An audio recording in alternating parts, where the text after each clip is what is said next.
Hello दोस्तों, देवियों और सज्जनों, मेरे प्यारे मित्रों, कैसे हैं आप लोग। आप सभी का मेरे इस चैनल अननोन कोड्स में स्वागत है। चलिए शुरू करते हैं, पर पहले आपसे ये अपील है कि दोस्तों वीडियो को शेयर, लाइक और सब्सक्राइब जरूर करें अगर अभी तक ना करा हो, और हमारे चैनल के दूसरे वीडियोस भी देखिएगा जरूर। इससे मुझे सपोर्ट मिलता है और चैनल को भी सपोर्ट मिलता है। दोस्तों वीडियो को आखिर तक जरूर देखिएगा। अब शुरू करते हैं आज का टॉपिक, कोरोना अपडेट। कोरोना के नए स्ट्रेन को लेकर सरकार पूरी तरह सचेत। संक्रमितों का पुराने तरीके से ही होगा इलाज। ब्रिटेन में मिले कोरोना वायरस के अधिक संक्रामक स्वरूप स्ट्रेन ने भारत में भी दस्तक दे दी है। केंद्र सरकार ने मंगलवार को कहा कि देश के विभिन्न राज्यों में ब्रिटेन से आए 6 लोग कोरोना वायरस के नए स्वरूप यानी कि स्ट्रेन से संक्रमित पाए गए हैं। संबंधित राज्यों में बने कोरोना केयर सेंटर में इन्हें सिंगल रूम आइसोलेशन में रखा गया है। इनके निकट संपर्क में आए लोगों को भी क्वारंटाइन किया गया है। साथ ही ब्रिटेन से आने वाले इनके सहयात्रियों, पारिवारिक संपर्कों और अन्य लोगों का पता लगाने के लिए व्यापक अभियान शुरू किया गया है। केंद्रीय स्वास्थ्य मंत्रालय के अनुसार 25 नवंबर से 23 दिसंबर के बीच ब्रिटेन से कुल 33,000 यात्री आए थे। इन सभी की RT-PCR जांच की गई, जिनमें कुल 114 लोग पॉजिटिव पाए गए थे। इन सभी के सैंपल को जीनोम सीक्वेंसिंग के लिए विशेष रूप से गठित 10 सरकारी प्रयोगशालाओं के समूह को भेजा गया था। इनमें से बेंगलुरु स्थित राष्ट्रीय मानसिक स्वास्थ्य एवं स्नायु विज्ञान अस्पताल निमहांस में 3, हैदराबाद स्थित कोशिका एवं आणविक जीव विज्ञान केंद्र में 2 और राष्ट्रीय विषाणु विज्ञान संस्थान NIV में एक सैंपल में कोरोना वायरस के नए स्ट्रेन को पाया गया। अलग अलग भागों में स्थित प्रयोगशालाओं को किया गया शामिल।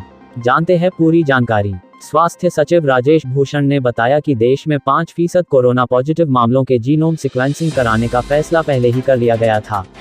इसी को ध्यान में रखते हुए समूह में देश अलग अलग भागों में स्थित प्रयोगशालाओं को शामिल किया गया है। उनके अनुसार इन प्रयोगशालाओं में पहले से ही जीनोम सीक्वेंसिंग का काम हो रहा था और अब तक 5000 से अधिक कोरोना वायरस के जीनोम सीक्वेंसिंग का काम हो भी चुका है। म्यूटेशन के प्रभाव पर नजर। नीति आयोग के सदस्य स्वास्थ्य डॉक्टर वी के पॉल के अनुसार कोरोना वायरस में म्यूटेशन पर नजर रखने के साथ ही संक्रमित लोगों की बीमारी पर पड़ने वाले उसके प्रभाव का भी आकलन किया जा रहा है। भारतीय चिकित्सा अनुसंधान परिषद ICMR को इसके लिए नोडल एजेंसी बनाया गया है। पुराने तरीके से ही इलाज। सरकार ने साफ किया है कि वायरस के नए स्वरूप से संक्रमित लोगों के इलाज भी पुराने प्रोटोकॉल के हिसाब से ही किया जाएगा और फिलहाल इसमें बदलाव की कोई जरूरत नहीं है। साथ ही नोडल एजेंसी ICMR यह पता लगाने की जिम्मेदारी भी सौंपी गई है कि म्यूटेशन के कारण मौजूदा इलाज में बदलाव की जरूरत है या नहीं। इसके साथ ही वह इसका आने वाली वैक्सीन पर पड़ने वाले प्रभाव पर नजर रखेगी। अस्पतालों पर बढ़ेगा बोझ। तमाम तैयारियों के बावजूद वायरस के नए स्वरूप की मौजूदगी ने सरकार की चिंता बढ़ा दी है। डॉक्टर पॉल ने कहा कि नए स्वरूप से तेजी से संक्रमण फैल रहा है। यह घातक नहीं भी हुआ तब भी ज्यादा लोगों के संक्रमित होने से गंभीर मरीजों की संख्या भी बढ़ जाएगी और उनके लिए इलाज की सुविधाएं तैयार करनी पड़ेगी। सरकार ने शुरू की ये बड़ी पहल। सहयात्रियों, पारिवारिक संपर्कों और अन्य लोगों का पता लगाने के लिए व्यापक अभियान। जीनोम सीक्वेंसिंग के लिए 10 सरकारी प्रयोगशालाओं का समूह गठित। ब्रिटेन से लौटे सभी संक्रमितों के सैंपल के जीनोम सीक्वेंसिंग के लिए भेजे गए। नए स्वरूप के प्रभाव पर नजर रखने के लिए ICMR को नोडल एजेंसी बनाया गया। वैक्सीन आने तक नए स्ट्रेन के प्रसार को रोकने के लिए कोरोना गाइडलाइंस को सख्ती से लागू करने पर जोर। जरूरत पड़ने पर राज्यों को रात का कर्फ्यू लगाने जैसे सख्त उपाय करने की भी सलाह। जीनोम सीक्वेंसिंग करने वाली 10 सरकारी प्रयोगशालाएं। जानते हैं नाम। 1 national institute of biomedical genomics Kolkata. 2 जीव विज्ञान संस्थान भुवनेश्वर। 3 राष्ट्रीय विषाणु विज्ञान संस्थान Pune. 4 college of computer science Pune. 5 कोशिका एवं आणविक जीव विज्ञान केंद्र Hyderabad. 6 centre for DNA fingerprinting and diagnostics Hyderabad.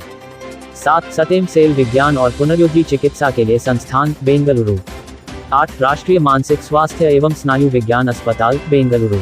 9 institute of genomics and integrative biology Delhi. 10 राष्ट्रीय रोग नियंत्रण केंद्र दिल्ली। तो दोस्तों, हमारे चैनल अननोन कोड में दी गई ये जानकारी आपको कैसी लगी, हमें कमेंट कर बताएं। चैनल को लाइक, शेयर और सब्सक्राइब करें, और हाँ, घंटी वाले आइकॉन को भी दबाएं।